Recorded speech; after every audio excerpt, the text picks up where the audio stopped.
한국 정치를 얘기할 때 지역주의라는 말 정말 빼놓을 수 없죠. 보통 영남 대 호남 이렇게 단순하게만 생각하기 쉬운데요. 사실 그 뒤에는 우리가 잘 몰랐던 아주 복잡한 역사와 데이터가 숨어 있습니다. 오늘 저랑 같이 그 얽히고 설킨 고정관념의 실타래를 한번 차근차근 풀어가 보시죠. 우선 지역주의, 이거 정말 박정희 대통령 때부터 시작된 거 맞아? 이 근본적인 질문부터 한번 던져볼 거고요. 그 다음엔 감정이 아니라 아주 차가운 데이터를 통해서 실제 투표 패턴이 어떻게 변해왔는지 파헤쳐 볼 겁니다.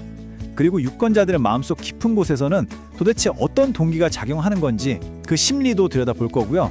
마지막으로는 이런 문제를 해결할 방법은 없는지, 또 미래에는 어떤 새로운 갈등이 우리를 기다리고 있을지 그것까지 한번 짚어보겠습니다.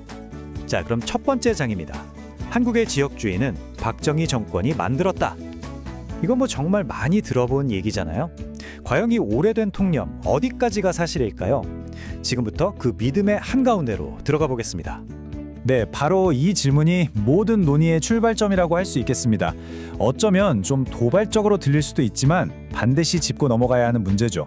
과연 한 사람, 또 한 정권의 힘만으로 이렇게까지 거대한 사회 현상이 만들어질 수 있었을까요? 여러 연구들이 공통적으로 하는 얘기가 있어요.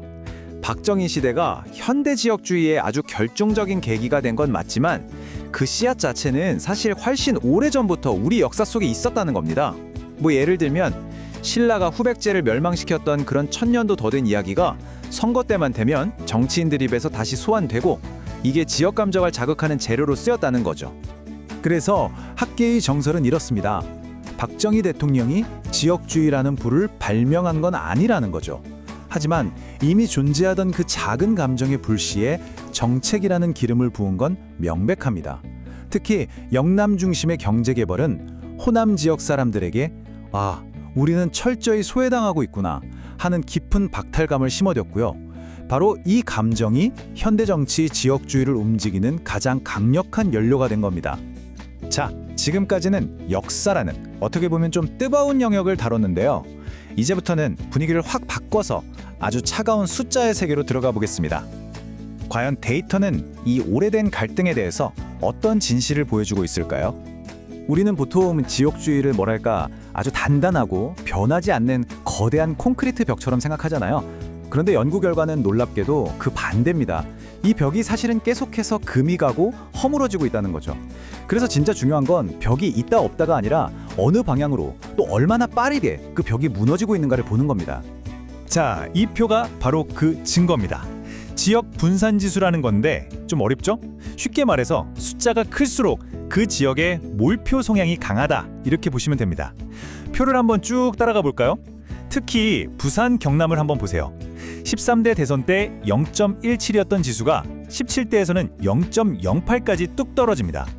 반면에 대전 충청은 처음부터 계속 낮은 수준을 유지하고 있죠. 이게 뭘 의미할까요?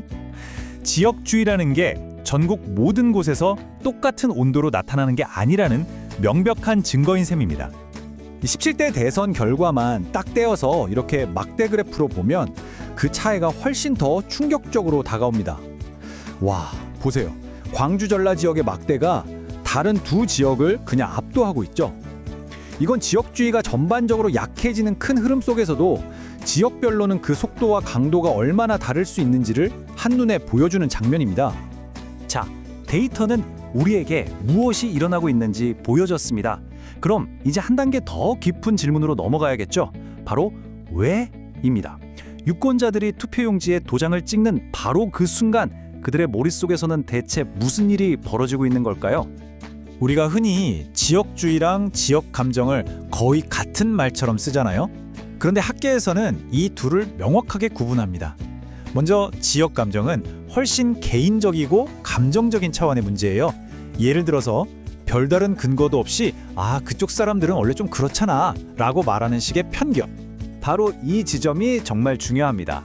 김진아 교수의 연구를 보면요. 우리가 모든 지역 기반 투표를 비합리적인 감정 탓으로만 돌려서는 안 된다고 강조해요. 때로는 이 지역주의라는 게 단순히 감정적인 반감을 넘어서 우리 지역의 발전을 위해서는 특정 정당을 지지하는 게 더 유리하다는 이성적이고 전략적인 판단일 수도 있다는 거죠. 왼쪽은 감정의 영역, 오른쪽은 계산의 영역. 이 둘은 다르다는 겁니다.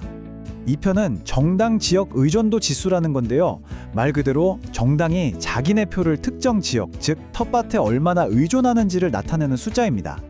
여기서 가장 눈여겨볼 부분은 바로 영남 기반 정당이에요. 13대 대선 때 1.86이었던 의존도가 17대에는 1.28까지 꾸준히 감소하죠. 지역 정당이라는 틀을 벗어나서 전국 정당으로 가려고 노력하는 모습이 데이터로 명확하게 보이는 순간입니다. 자, 지금까지 문제의 원인과 현상을 진단해봤습니다.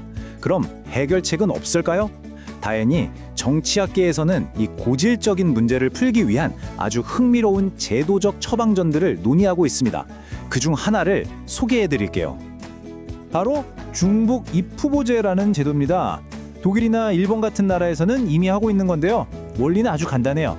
예를 들어 A라는 후보가 보수 정당의 텃밭인 서울 강남구의 지역구 의원으로 출마하면서 동시에 당의 전국 비례대표 5번으로도 이름을 올리는 겁니다. 만약 강남에서 아쉽게 떨어지더라도 당이 전국적으로 표를 많이 받았다면 비례대표로 국회에 들어갈 수 있는 일종의 안전장치가 생기는 거죠. 아니 근데 이게 어떻게 지역주의의 벽을 허무는 데 도움이 될까요? 이 제도는 정당한테 아주 강력한 동기부여를 합니다.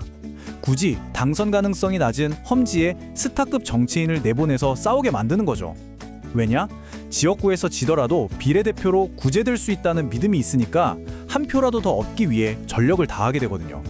결국 텃밭에만 안주하지 않고 전국 모든 곳에서 치열하게 경쟁하도록 만들어서 지역주의의 벽에 균열을 내는 효과를 기대하는 겁니다.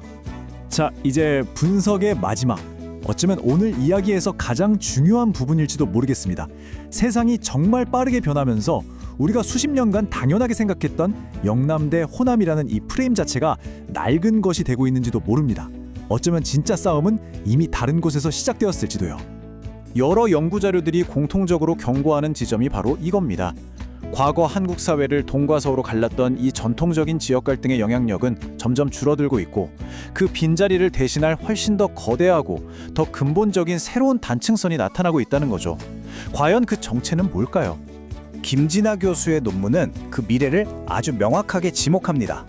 앞으로 한국의 진짜 싸움은 동서 갈등이 아니라 모든 자원과 기회가 블랙홀처럼 빨려 들어가는 수도권과 점점 더 소외되는 비수도권 간의 대립이 될 거라는 예측이죠.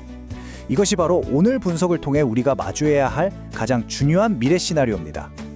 영남과 호남의 해묵은 갈등이 힘을 잃어가는 바로 그 자리에 수도권과 지방이라는 더 거대한 격차가 새로운 갈등의 씨앗으로 자라나고 있습니다. 과연 우리는, 그리고 여러분은 이 새로운 도전에 어떻게 응답해야 할까요?